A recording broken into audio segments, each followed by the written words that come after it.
再来看澳洲的军队即马是真欠卡手。澳洲的国防部初时表示讲，会来放任征兵的法规，只要伫澳洲待满12个月永久居民就当去做兵。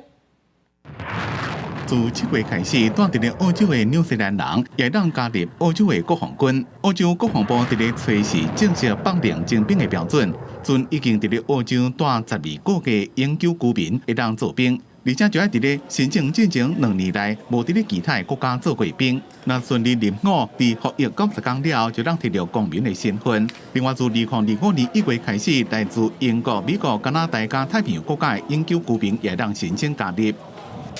Opening the door initially to Kiwis from the 1st of July, and then we're beyond that. We're thinking kind of from 1st of January, looking at countries like Five Eyes countries, the Pacific.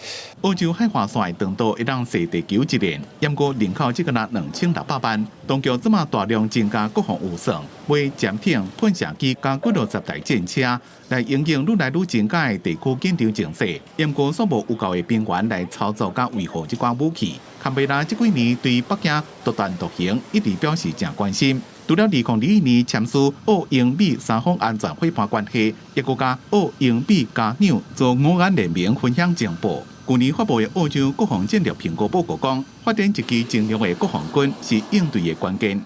The strategic problem we're trying to solve is a world which is far less predictable in the future in our region. It is what will be defining is the extent to which there is trust in Chinese strategic intent.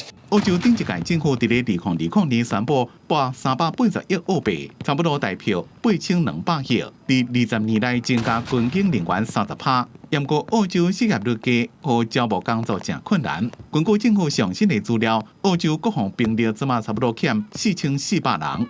公司新闻吴文玲编译。